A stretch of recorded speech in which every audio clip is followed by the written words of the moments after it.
Door में मोती पिरो के, प्रेम की डोर में मोती पिरो के, कर ले सच्चा श्रृंगार,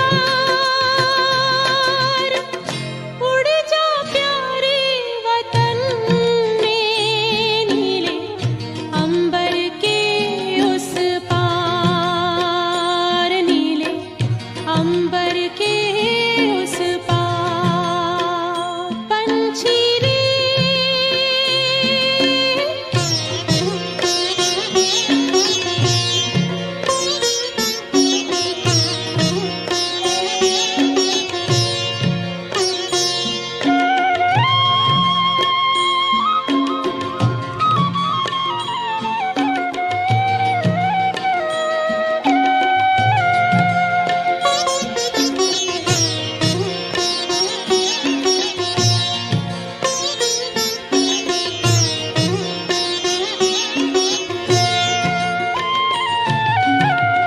बन के फरिश्ता बाबा से मिलना, देना संदेश हमारा। बन के फरिश्ता बाबा से मिलना, देना संदेश हमारा। याद प्यार हम सबका देना, लावतन का नजारा। सच्ची लगन से बन जा बाबा के, सच्ची लगन से बन जा बाबा के। तू गले को हार, उड़ जा प्यारे वतन में, नीले अंबर के उस पार, हो नीले अंबर के उस पार। पंछी रे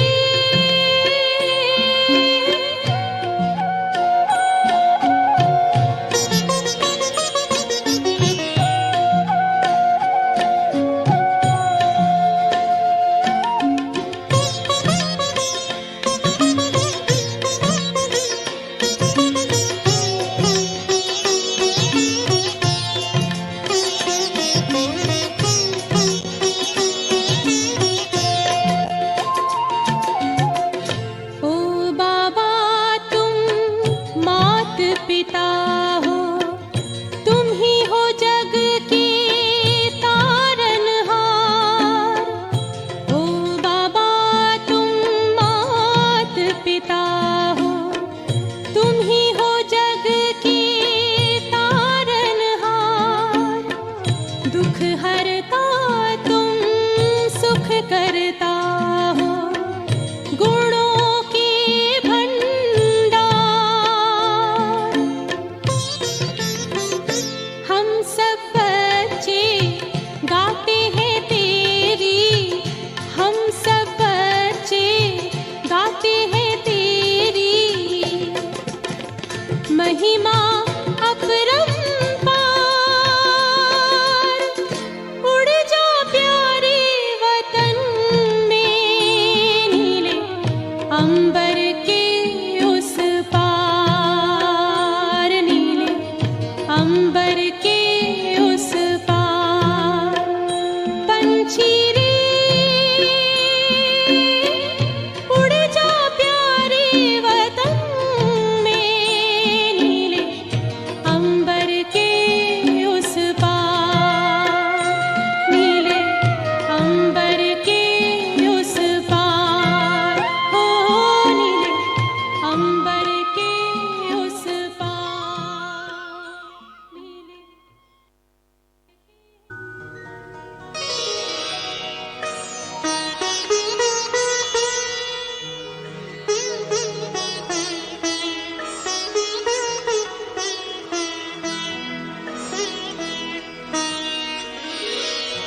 तेरी याद का अमृत पीते हैं, तेरी याद का अमृत पीते हैं।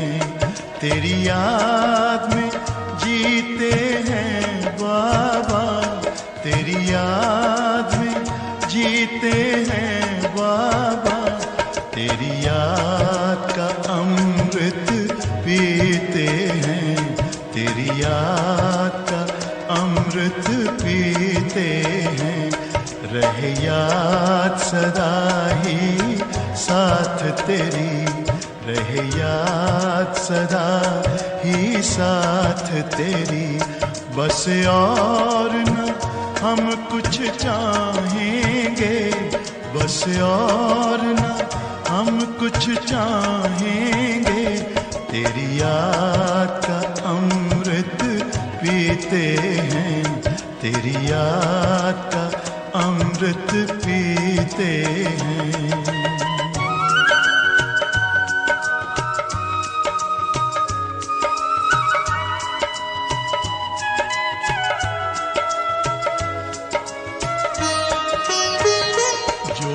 पल बीते तेरी यादों में, जो पल बीते तेरी यादों में, वो पल अविनाशी होते हैं, वो पल अविनाशी होते हैं। हर पल को सफल बना देंगे, हर पल को सफल बना देंगे, तेरी याद कभी ना छोड़ेंगे, तेरी याद कभी ना छोड़ेंगे। तेरी याद का अमृत पीते हैं, तेरी याद का अमृत पीते हैं।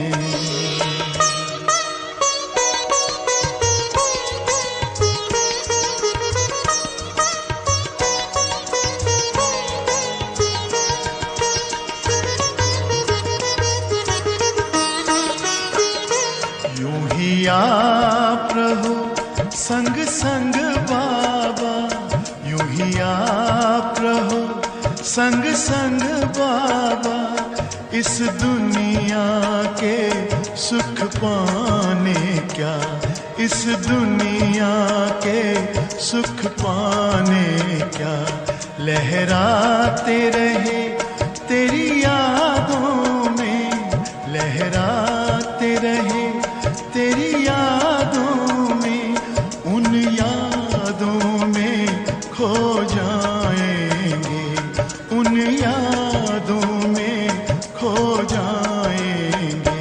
तेरी याद का अमृत पीते हैं, तेरी याद का अमृत पीते हैं, तेरी याद में जीते हैं बाबा, तेरी याद में जीते हैं बाबा, तेरी याद का अमृत पीते हैं, तेरी याद का अमृत पीते हैं।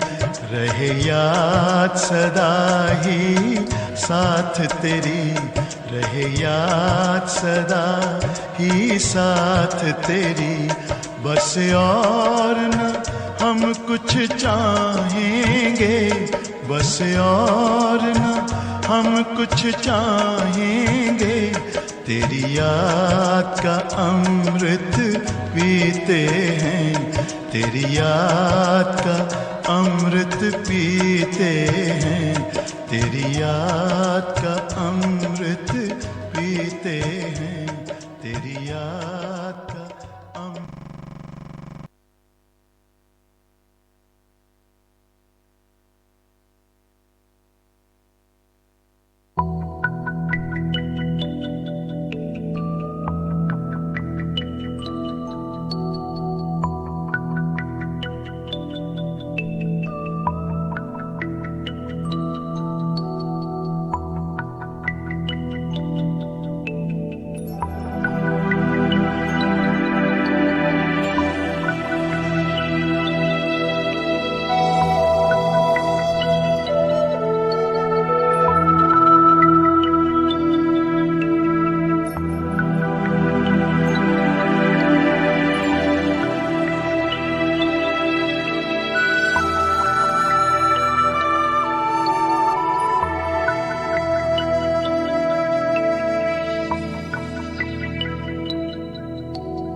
अंतर मन में ज्योति जगा लो, होगा दूर अंधेरा।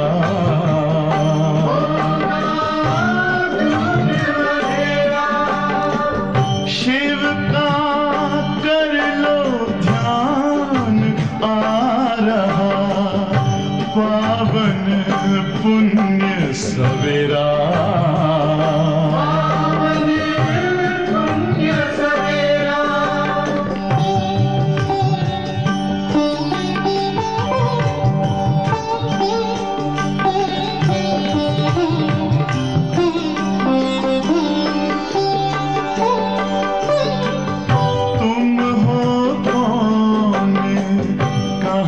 से आए अपने आप को जानो, राजयोग के द्वारा अपना परम पिता पहचानो। इसी राजपथ पर चलकर पालो अपना बसेरा।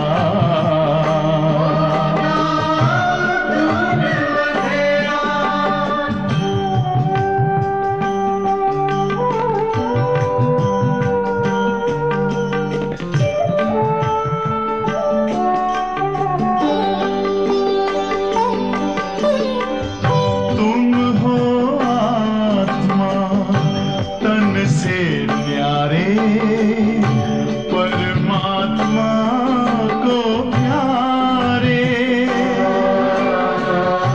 दिव्य गुणों को धारण करके योगी बनो दुलारे। ज्योति बिंदु ही तोड़ेगा ये माया मोह का घेरा।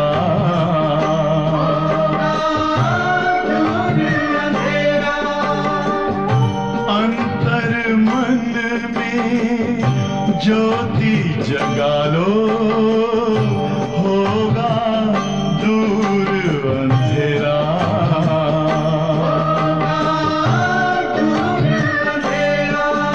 ओम शांति, ओम शांति, ओम शांति।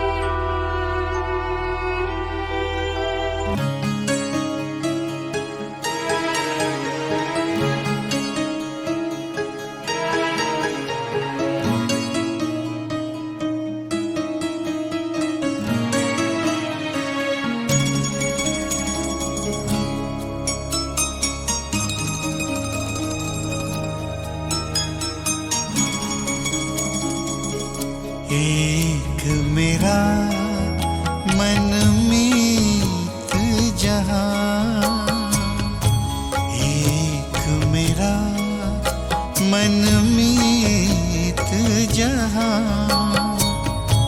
दूजा है कोई और नहीं, और नहीं।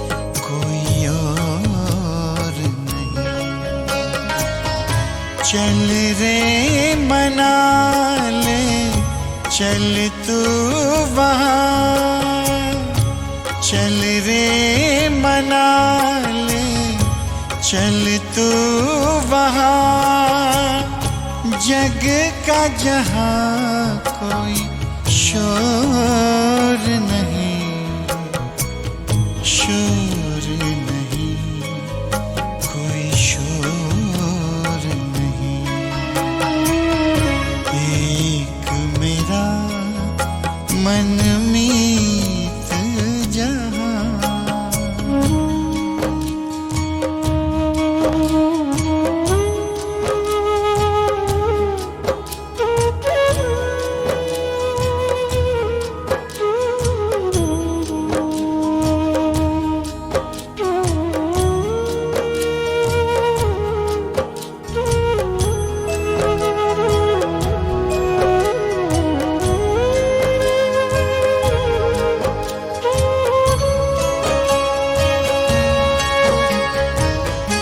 दिल को बड़ा सुकून मिला है, मन को मिला है चैन। दिल को बड़ा सुकून मिला है, मन को मिला है चैन।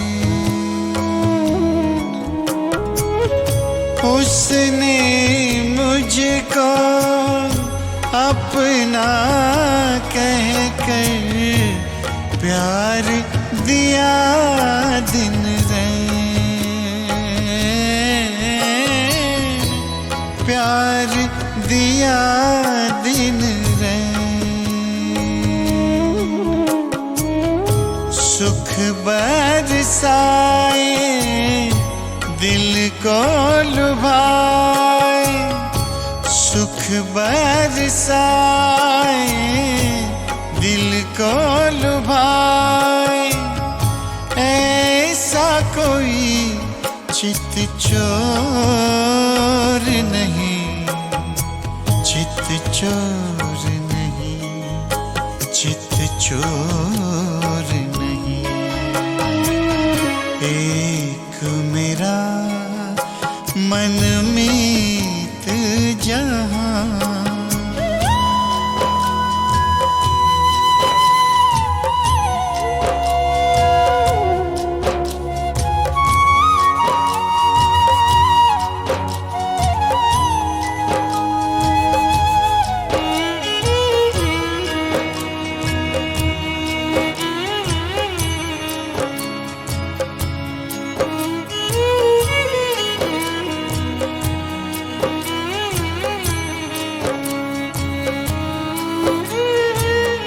नीले नभ की ओट से जिसने रहे रहे मुझे निहारा है,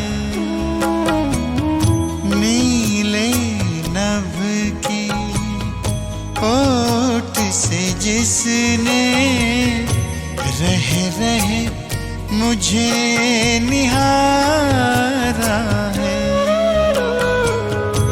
बाह पसारे मुझको बुलाए, दिल का वही सहारा है, दिल का वही सहारा है।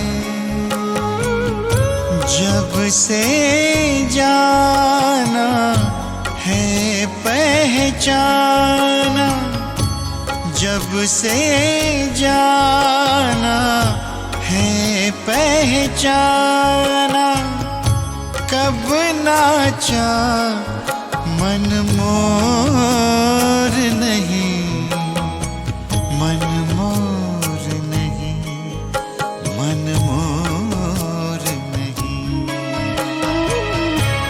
एक मेरा मनमीत जहाँ, दूजा है कोई और नहीं, और नहीं, कोई और नहीं। चल रे मना ले, चल तू वहाँ, चल रे मना ले, चल तू वहाँ। जग का जहाँ कोई शोर नहीं, शोर नहीं, कोई शोर नहीं। एक मेरा मनमीत जहाँ।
शांति।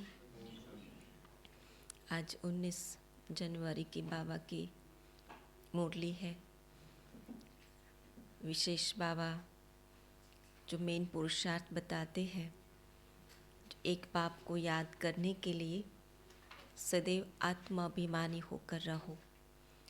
जो आज बाबा ने कहा कि कोई भी साकार देह को याद करना, वो माना भूत को याद करना और भूत अभिमानी बन जाना, क्योंकि देह वो पंच महाभूत तत्व की बनी हुई है। और इसलिए चाहे कितना भी सुंदर क्यों न हमें दिखाई देवे, लेकिन जब हमारा मूल पुरुषार्थ है राजयोगी बन कर के कर्मेंद्रियों के ऊपर विजय प्राप्त करना, तो उसके लिए बहुत आवश्यक है कि देह को देखते हुए देह स्मृति में न रहे, लेकिन स्मृति में उसके अंदर जो विराजमान चैतन्य आत्मा है उसकी स्मृति रहे। जो बाबा ने बहुत समय पहले एक अव्यक्त मुरली में कहा था कि अगर देह को याद करते हो, देह को देखते हो, तो माना सांप को देखते हो। इसलिए सांप को नहीं देखो, लेकिन उसके अंदर जो मणि विराजमान है, जो चैतन्य है, उसको देखते रहे। क्योंकि उसके पीछे की बात राज ये है कि हम जिसको देखेंगे, जिस स्मृति से देखेंगे, उसकी क्वालिटी हमारे ऊपर प्रभाव डालेगी। भूत को देखेंगे, विकारों से मन चलायमान ज़रूर होगा, मन विचलित हो जाएगा, विकारों का प्रभाव पड़ता जाएगा। जबकि हमारा पुरुषार्थ है विकर्माजीत और विकारों के ऊपर जीत प्राप्त करना। तो इसलिए बहुत आवश्यक है कि हम देह को देखते हुए हम आत्मा को देखें, और उसके लिए सबसे पहले कि दूसरों की आत्मा को देखने से पहले हम स्वयं की आत्मा को देखें। जिसका दृष्टिकोण स्वयं की चैतन्य आत्मा पर रहता है, तो सामने वाले को वो वैसा ही देखने का प्रयत्न करता है। तो ये हमारा अभ्यास अगर निरंतर हो जाए, तो याद भी हमारी निरंतर और सहज बन जाए। तो आज बाबा ने कहा कि देहधारी को न याद करके, भूत अभिमानी न बन करके देही अभिमानी बन एक बाप को याद करे। तो आज का बाबा का मेन सार है, मीठे बच्चे साकार शरीर को याद करना भी, साकार शरीर को याद करना भी भूत अभिमानी बनना है। क्योंकि शरीर 5 भूतों का है। तुम्हें तो देही अभिमानी बन एक विदेही बाप को याद करना है।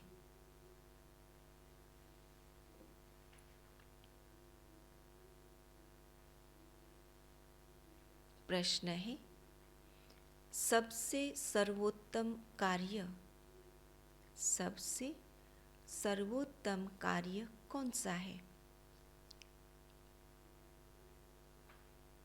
जो बाप ही करते हैं। सबसे सर्वोत्तम कार्य कौन सा है? जो बाप ही करते हैं। समाज में, संसार में सेवा कार्य बहुत सारे लोग करते हैं, जैसे होते बहुत ऊंचा काम करते, लेकिन फिर भी बाबा कहते कि सर्वोत्तम कार्य जो कोई भी नहीं कर सकता, देहधारी मनुष्य, वो बाबा का कौन सा कार्य है? शूद्र मनुष्य को पावन देवता बनाना। आज बाबा ने यही कहा है। उत्तर है, सारी तमो प्रधान सृष्टि को सतो प्रधान सदा सुखी बना देना, यह है सबसे सर्वोत्तम कार्य। जो बाप ही करते हैं। इस ऊंचे कार्य के कारण उनके यादगार भी बहुत ऊंचे ऊंचे बनाए हैं। फिर दूसरा प्रश्न है, किन दो शब्दों में सारे ड्रामा का राज आ जाता है? किन दो शब्दों में सारे ड्रामा का राज आ जाता है? ऐसे कौन से दो शब्द हैं? और दूसरा, दो शब्दों का बात है ना, बाबा का मैं कई बार कहते हैं कि दो शब्दों का एक खेल बना हुआ है।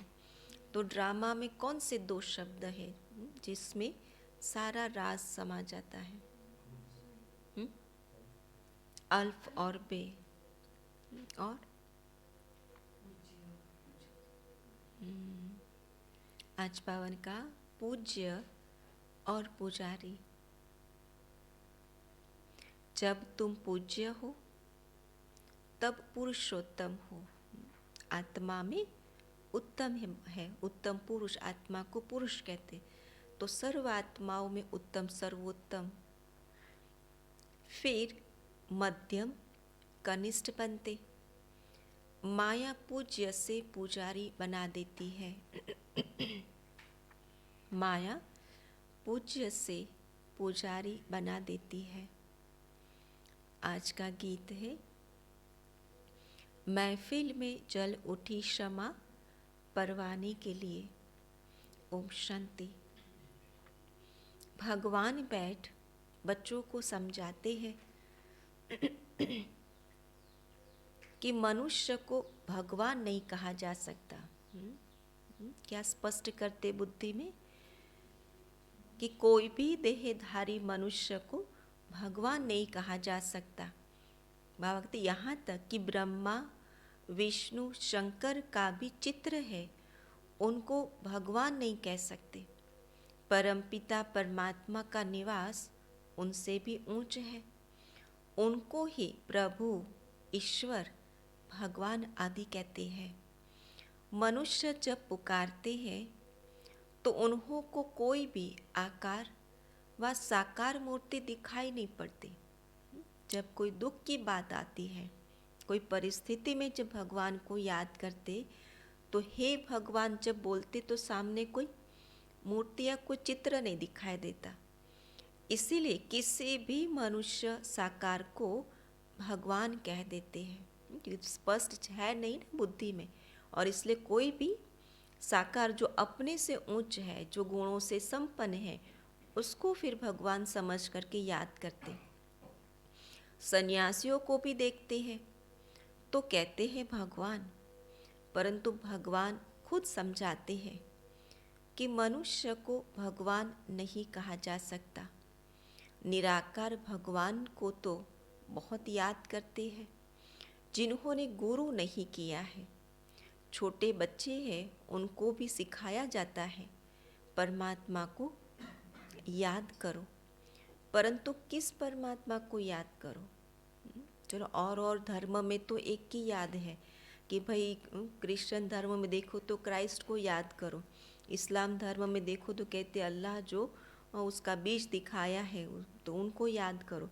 लेकिन हिंदू धर्म में तो बड़ी विडम्बना है कि कितने सारे देवी देवता है, किसको याद करे? इनको याद करे, इनको याद करे, किसको करे? तो वक्त यह नहीं बताया जाता। कोई भी चित्र बुद्धि में नहीं रहता। अनेक चित्रों में कितने चित्रों को स्पष्ट रखे। दुख के समय कह देते हैं हे प्रभु। कोई गुरु व देवता आदि का चित्र उनके सामने नहीं आता है। बल बहुत गुरु किए हो तो भी जब हे भगवान कहते हैं तो कभी उनको गुरु याद नहीं आएगा। अगर गुरु को याद कर और ही भगवान कहे तो वह मनुष्य तो जन्म मरण में आने वाला हो गया।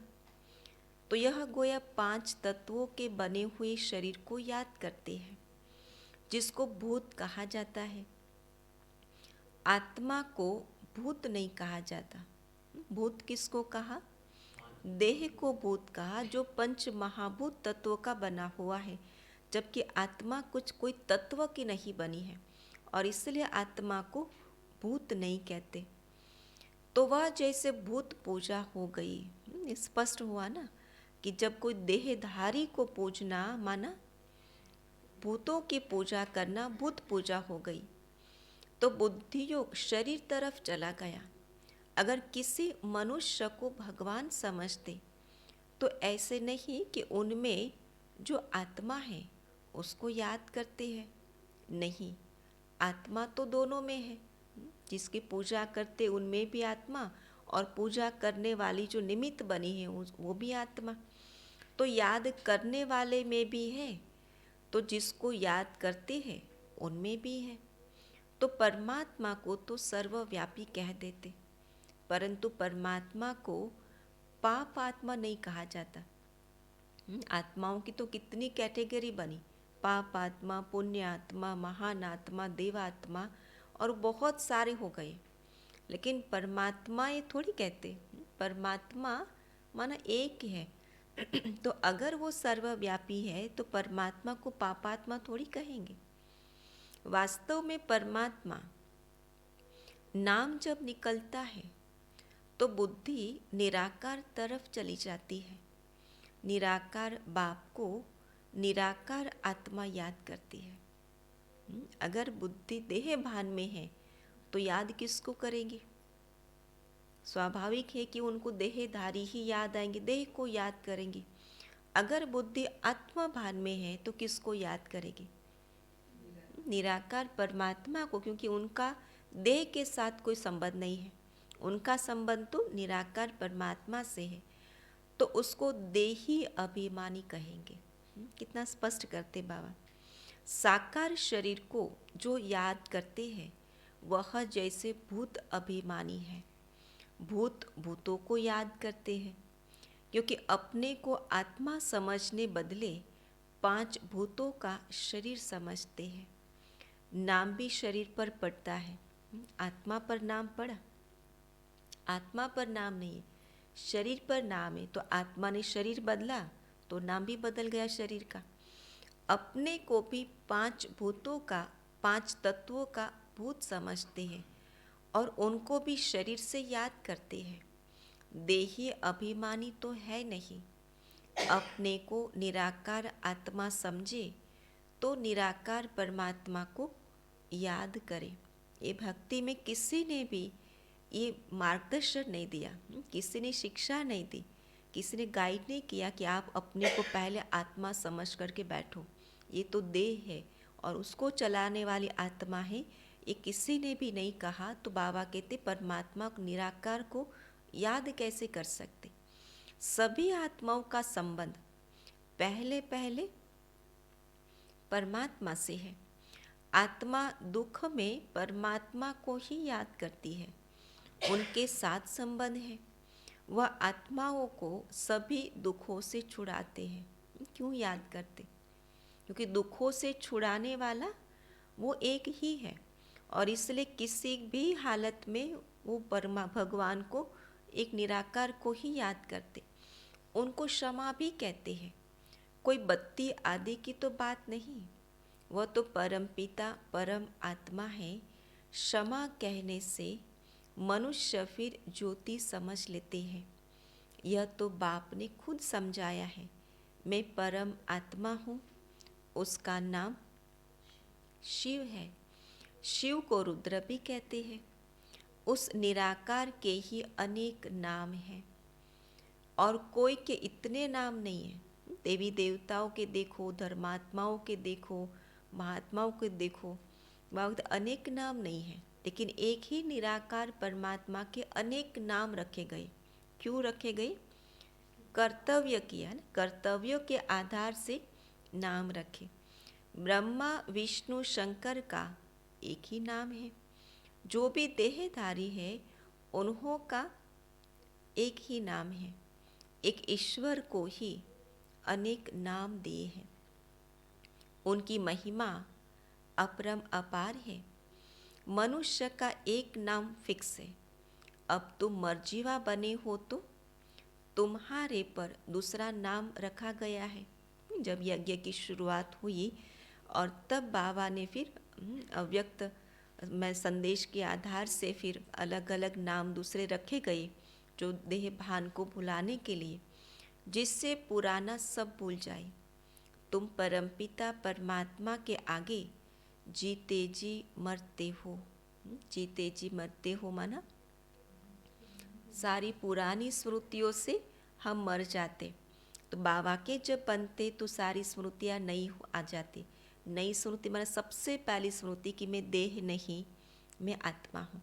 तो पहली नई स्मृति है आत्मा की स्मृति, और उसके बाद फिर परमात्मा स्मृति, और फिर बाबा कहते ड्रामा की सारी स्मृतियाँ इमर्ज, तीनों कालों का ज्ञान इमर्ज स्वरूप में रहता है। तो बाबा कहते तो यह है मर्जीवा जन्म। तो जरूर माता पिता पास जन्म लिया जाता है। ये गुह्य बातें बाप बैठ तुमको समझाते हैं। दुनिया तो शिव को जानती नहीं, ब्रह्मा विष्णु शंकर को जानती है। ब्रह्मा का दिन, ब्रह्मा की रात भी कहते हैं। यह भी सिर्फ सुना है। शास्त्रों में जब पढ़ते हैं तो ब्रह्मा का दिन और ब्रह्मा की रात बहुत सालों की लंबी दिखाते हैं, तो सुनने के हिसाब से बाबा कहते सुना है। ब्रह्मा द्वारा स्थापना, परंतु कैसे यह नहीं जानते। अब क्रिएटर तो जरूर नया धर्म, नई दुनिया रचेगा। ब्रह्मा द्वारा ब्राह्मण कुल ही रचेगा। तुम ब्राह्मण ब्रह्मा को नहीं, परम पिता परमात्मा को याद करते हो, क्योंकि वो तो केवल माध्यम बना, मीडिएटर बना उनके साथ योग लगाने के लिए, उनका परिचय देने के लिए। तो कई बार बाबा कहते हैं कि जब वो सगाई होती है तो ब्राह्मण निमित्त बनता है सगाई करवाने के लिए। फिर संबंध टूटता है तो ब्राह्मण को थोड़ी याद करते, याद तो फिर जिसके साथ संबंध टूटा उसको याद किया जाता है ना। तो हमारी सगाई करवाने के निमित्त बने ना, माध्यम बने। तो इसलिए बाबा कहते कि माध्यम है, उसका रिस्पेक्ट ज़रूर रखना है, लेकिन याद तो शिव बाबा को करना है, क्योंकि ब्रह्मा द्वारा तुम उनके बने हो। बाहर वाले देह अभिमानी ब्राह्मण ऐसे अपने को ब्रह्मा के बच्चे, शिव के पोतरे नहीं कहेंगे। शिव बाबा जिसकी जयंती भी मनाते हैं, परंतु उनको न जानने के कारण उनका कदर नहीं है। कदर नहीं क्यों कहते बाबा? क्योंकि उसी दिन कोई हॉलीडे नहीं रखते हैं, तो बाद उसका कदर क्या रहा। उनके मंदिर में जाते हैं, समझते हैं यह ब्रह्मा विष्णु शंकर व लक्ष्मी नारायण तो नहीं है, वह जरूर निराकार परमात्मा है। और सभी एक्टर्स का अपना अपना पार्ट है। पुनर्जन्म लेते हैं। जो भी संसार में आत्माएं आती है, आदि से लेकर अंत तक जितनी भी आई, वो सभी ने क्या लिया? पुनर्जन्म जरूर लिया। चाहे वो देवात्माएं आई, चाहे धर्मात्माएं आई, पुण्यात्माएं आई, हर आत्माओं ने जन्म लिया, तो भी अपना नाम धरते हैं। यह परमपिता परमात्मा एक ही है, जिसका व्यक्त नाम रूप नहीं है, परंतु मूढ़मती मनुष्य समझते नहीं है। बाबा स्पष्ट आज अपना परिचय देते हैं। परमात्मा का यादगार है तो जरूर वह आया होगा, स्वर्ग रचा होगा, नहीं तो स्वर्ग कौन रचेगा? रचना जब है प्रकृति के लिए, कहते हैं उनकी रचना है, तो रचयिता तो कोई और होगा। जिसकी रचना इतनी सुंदर, तो वो कितना सुंदर होगा। तो इतनी सुंदर उसने रचना रची थी, तो बाबा के तो कभी तो आया होगा रचने के लिए, माना रचना सुंदर, माना पवित्र बनाना। तो अब फिर आकर ये रुद्र ज्ञान यज्ञ रचा है। इतनी सुंदर सतो प्रधान बनाने के लिए ये यज्ञ रचा। इसको यज्ञ कहा जाता है क्योंकि इसमें स्वाहा होना होता है। यज्ञ में क्या किया जाता? स्वाहा किया जाता है ना, जौ तेल घाव घी सब उसमें स्वाहा करते। तो बाबा कहते यहाँ पर भी तन मन धन जन सब उसमें स्वाहा करना है। जिसके प्रति अपना भान बढ़ा, अहंकार बढ़ा, वो सारा स्वाहा करो। यज्ञ तो बहुत मनुष्य रचते हैं, वह तो सब है भक्ति मार्ग के स्थूल यज्ञ। यह परमपिता परमात्मा स्वयं आकर यज्ञ रचते हैं, बच्चों को पढ़ाते हैं। क्या शिक्षा देते? देह अभिमान को मिटाने की ये शिक्षा देते हैं कि इस यज्ञ में इस अश्व को स्वाहा करो। यज्ञ जब रचते हैं तो उसमें भी ब्राह्मण लोग शास्त्र कथाएं आदि सुनाते हैं। यह बाप तो नॉलेजफुल है।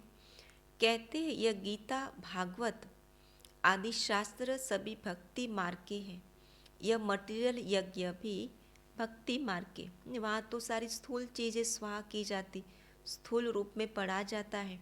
और यहाँ बाबा कहते स्थूल की कोई बात नहीं है, जो करना है सो सूक्ष्म करना है। मन बुद्धि से स्वाहा करो, देह भान को स्वाहा करो। यह है ही भक्ति मार्ग का समय। जब कलयुग का अंत आए तब भक्ति का भी अंत आए, तब ही भगवान आकर मिले, क्योंकि वही भक्ति का फल देने वाला है। उनको ज्ञान सूर्य कहा जाता है। ज्ञान चंद्रमा, ज्ञान सूर्य और ज्ञान लकी सितारे। शिव बाबा ज्ञान सूर्य है और ब्रह्मा है ज्ञान चंद्रमा, और हम सभी आत्माएं लकी सितारे हैं। अच्छा, ज्ञान सूर्य तो है बाप, फिर माता चाहिए तो ज्ञान चंद्रमा। तो जिस तन में प्रवेश किया है वह हो गई ज्ञान चंद्रमा माता, और बाकी सब है बच्चे लकी सितारे। इस हिसाब से जगत अम्बा भी लकी स्टार हो गई, क्योंकि बच्चे ठहरे ना। तो स्टार्स में कोई सब में तिखा भी होता है, वैसे यहाँ भी नंबरवार है। सब सितारे एक जैसे नहीं होते, सबकी चमक भी एक जैसी नहीं होती। तो बाबा कहते नंबरवार है। तो चैतन्य सितारे भी सब एक समान नहीं है।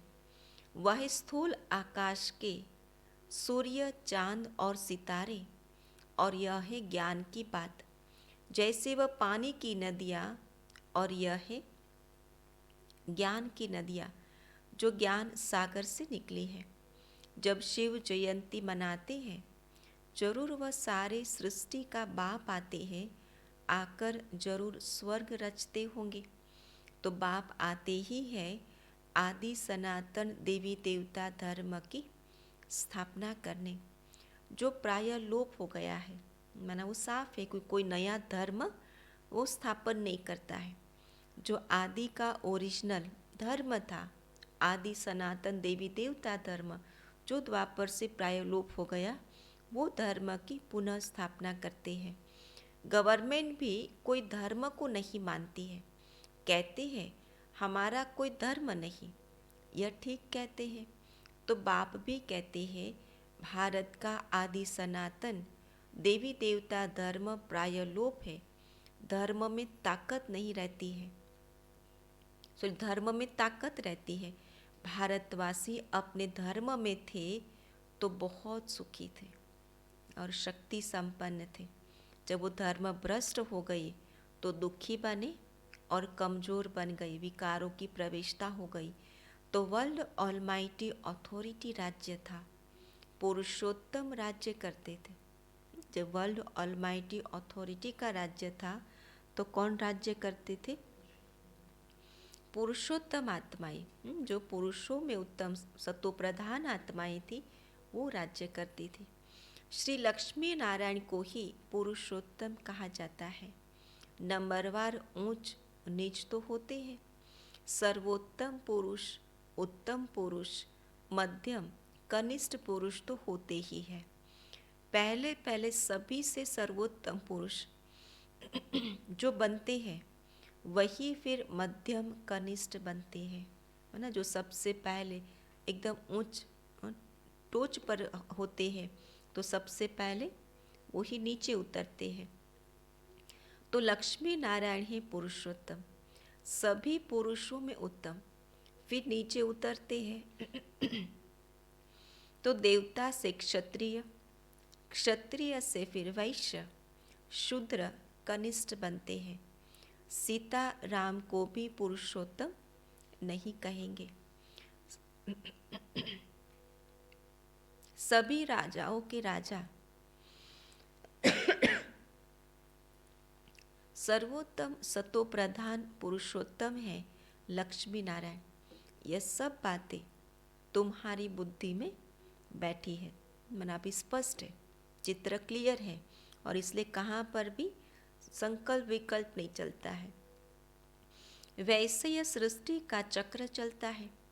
तो पहले पहले उत्तम, फिर मध्यम, कनिष्ठ बनते हैं। इस समय तो सारी दुनिया तमो प्रधान है, जिसकी अब जयंती मनाएंगे। तुम बता सकते हो कि आज से 5000 वर्ष पहले परमपिता परमात्मा शिव पधारे थे, नहीं तो शिव जयंती क्यों मनाते। परमपिता परमात्मा जरूर बच्चों के लिए सौगात ले आएंगे और जरूर सर्वोत्तम कार्य करेंगे। तो सारी तमो प्रधान सृष्टि को सतो प्रधान सदा सुखी बनाते, क्योंकि सतो प्रधानता में सुख है, पवित्रता में सुख है। अगर दुख की बात है तो कहाँ ना कहाँ पतितपना है, कहाँ ना कहाँ विकारों का प्रभाव है जो दुख देता रहता है। जितना ऊंच है उतना ऊंच यादगार भी था। जिस मंदिर को लूटकर ले गए, मनुष्य चढ़ाई करते ही है धन के लिए, फॉरेन से भी आए धन के लिए। उस समय भी बहुत धन था, परंतु माया रावण ने भारत को कौड़ी तुल्य बना दिया है। क्यों बन गया?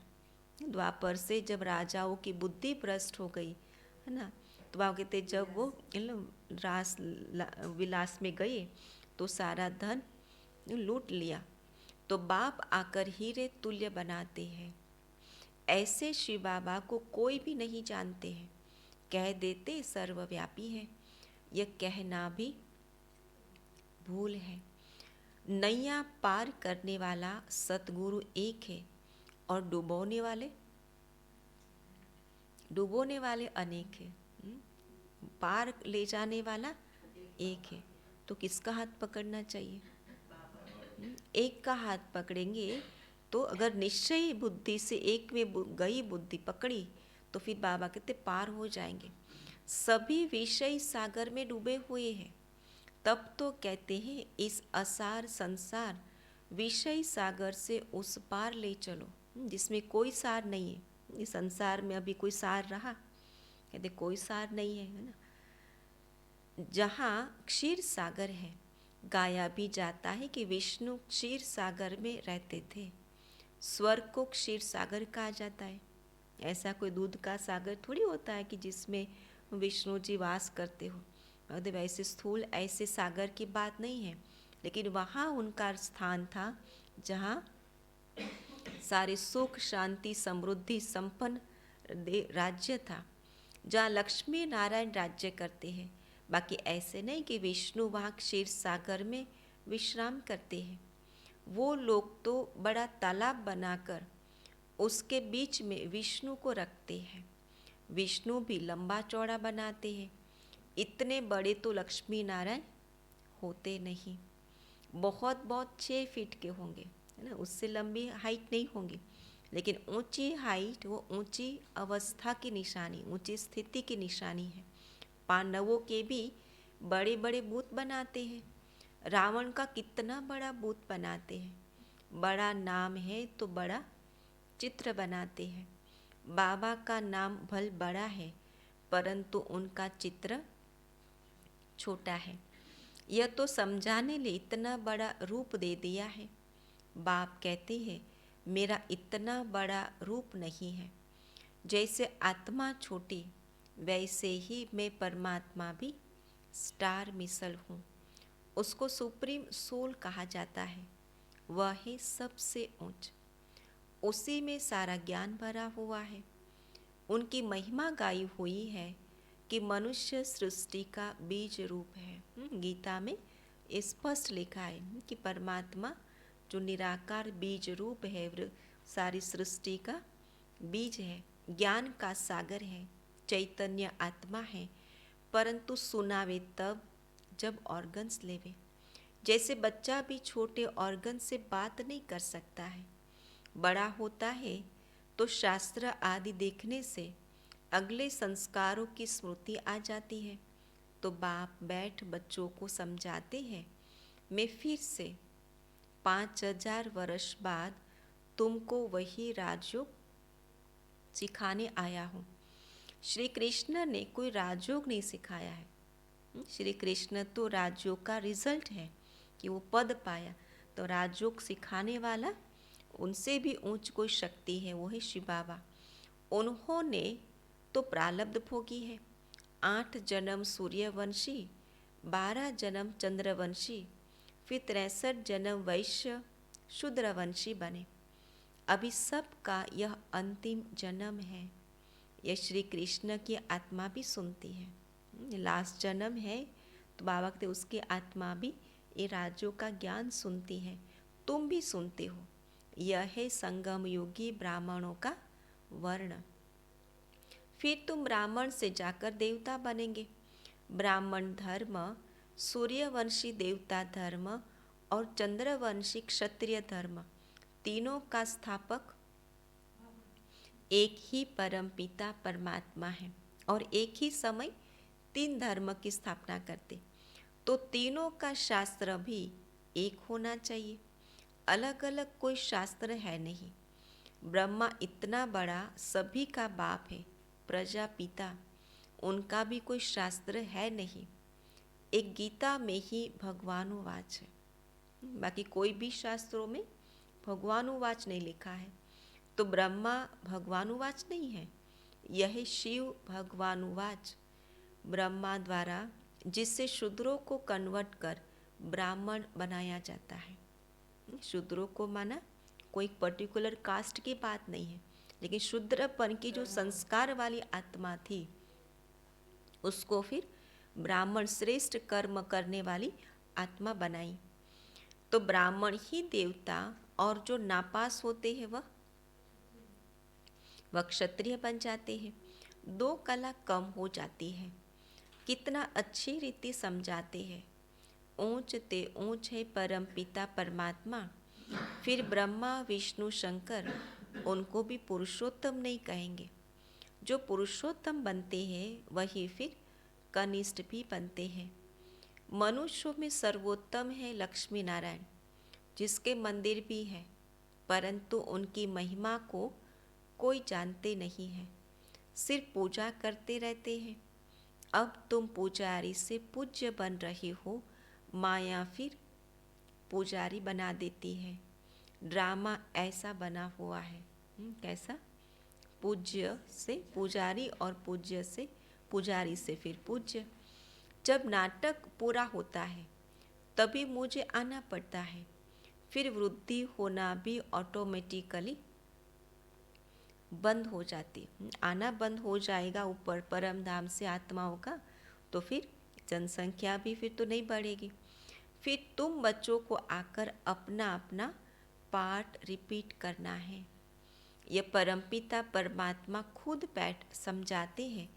जिसकी जयंती भक्ति मार्ग में मनाती है, यह तो मनाते ही रहेंगे।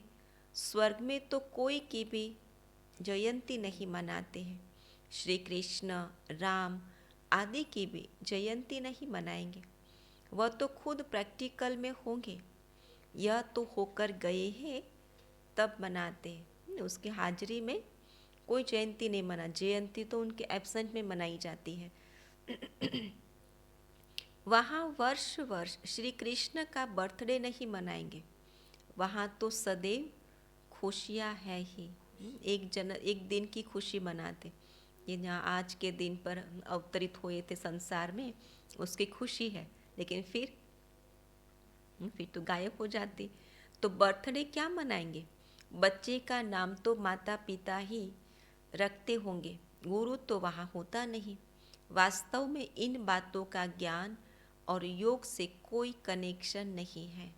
बाकी वहाँ की रस्म क्या है सो पूछना होता है, या तो बाबा कह देंगे। वहाँ के कायदे जो होंगे वह चल पड़ेंगे।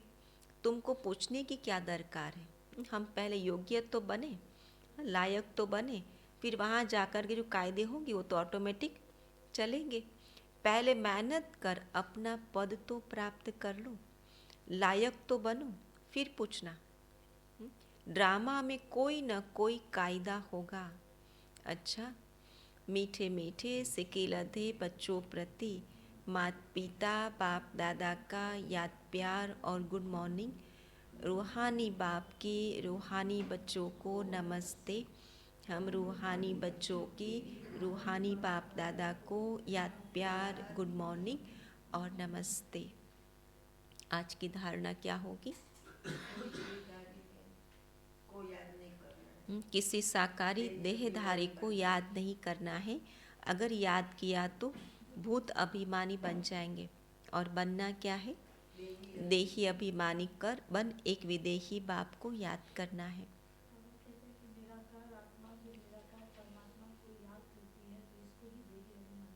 निराकार आत्मा निराकार पिता परमात्मा शिव बाबा को याद करती है तो उसको ही देही अभिमानी कहा जाता है।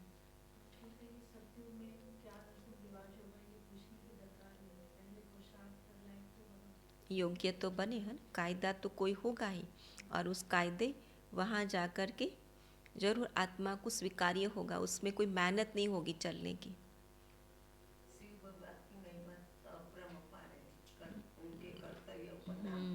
इनके एक ही है शिव बाबा के जिनके अनेक नाम हैं। उनकी महिमा भी अपरंपार है, क्योंकि कर्तव्य इतने महान किए हैं तो नाम भी तो उतने ऊंचे भी रखे हैं। दो शब्दों में ही बाबा ने कहा कि ड्रामा का राज समाया हुआ है पूज्य और पुजारीपन का। तो कैसे पूरा चक्र फिरता है, फिर पूज्य से पुजारी, पुजारी से फिर पूज्य, तो सारा राज आ जाता है उसमें।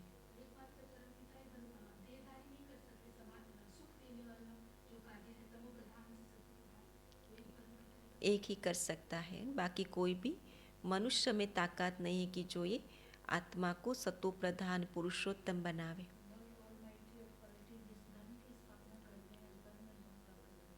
वर्ल्ड ऑलमाइटी अथॉरिटी जो धर्म की स्थापना करते, आदि सनातन देवी देवता धर्म की स्थापना करते, उस धर्म में ताकत भी है, उतना सुख भी समाया हुआ है। तो पहले पॉइंट है अपने को निराकार आत्मा समझ। निराकार बाप को याद करना है। अपने को निराकार आत्मा समझ, निराकार बाप को याद करना है। किसी भी देहधारी को नहीं। मर्जीवापन, पुरानी बातों को, मर्जीवापन पुरानी बातों को बुद्धि से भूल जाना है। नए जन्म का आनंद, नए जन्म का सुख तभी भोग पाएंगे जब पुरानों को भूल जाएंगे, पुरानी बातों से बुद्धि हट जाएंगी। कई बार नहीं होते, बहुत सारा सुख होता है, धन का सुख, साधनों का सुख, लेकिन पुरानी बातें बुद्धि से निकली नहीं तो भगवान का दिया हुआ, कहते हैं भगवान का सब दिया हुआ लेकिन उसका सुख नहीं ले पा रहे। तो इसलिए बाबा कहते कि नया जन्म है ब्राह्मण जन्म, तो पुरानी बातें पुरानी यादें बुद्धि से सारी मिटा दे। दूसरी पॉइंट, बाप के रचे हुए इस रुद्र यज्ञ में, बाप के रचे हुए इस रुद्र यज्ञ में संपूर्ण स्वाहा होना है। शूद्रों को ब्राह्मण धर्म में कन्वर्ट करने की, शूद्रों को ब्राह्मण धर्म में कन्वर्ट करने की सेवा करनी है। कास्ट नहीं बदलने की बात है, संस्कार बदलने की बात करते। कन्वर्ट करना माना संस्कार परिवर्तन करना। शूद्रपन के संस्कार से ब्राह्मणपन के संस्कार उनको अपनाई, उसमें धारण कराई, वो सेवा करनी है। वरदान है दिनचर्या की सेटिंग, दिनचर्या की सेटिंग और बाप के साथ द्वारा हर कार्य एक्यूरेट करने वाले विश्व कल्याणकारी भव।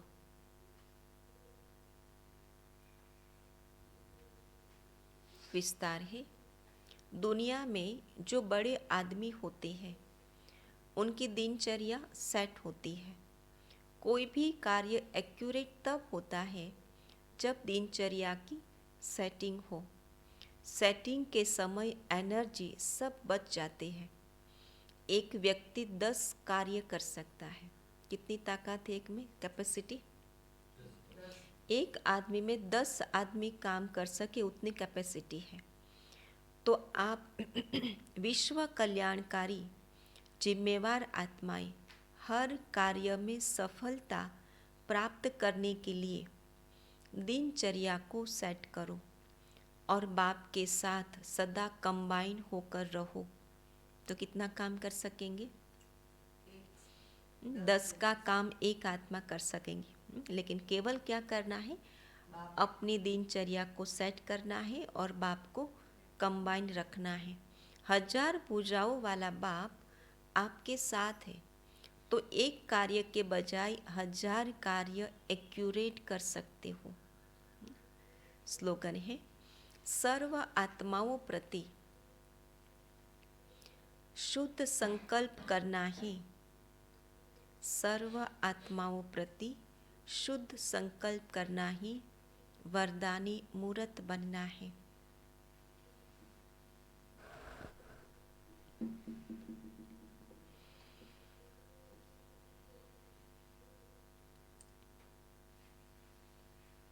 बाकी आज का स्वमान है,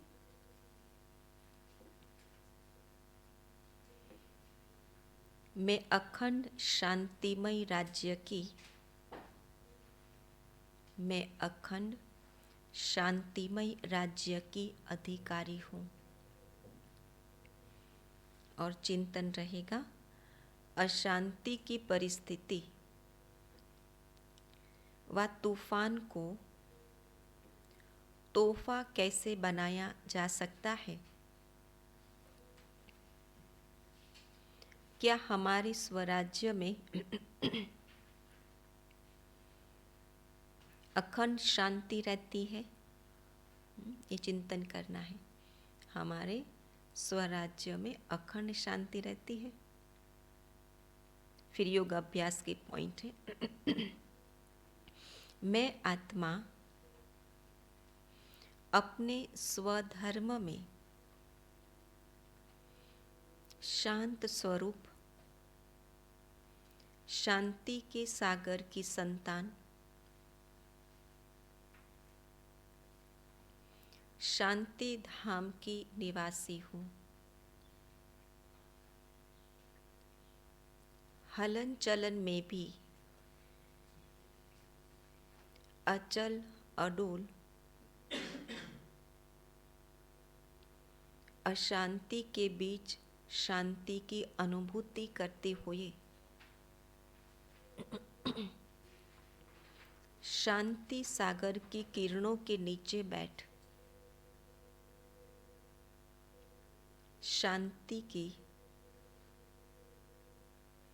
शीतल किरणें फैला रही हूँ।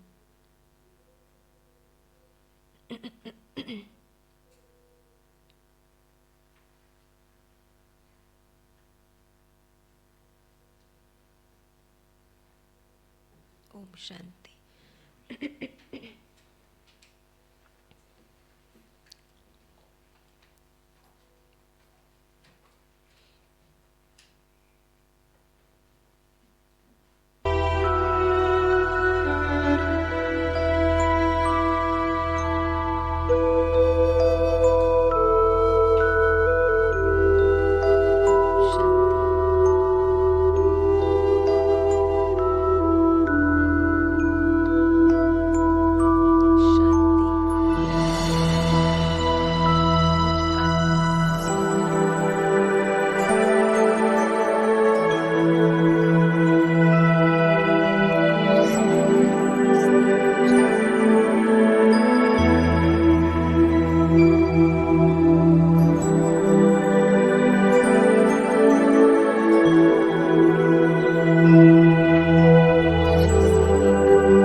ओम शांति।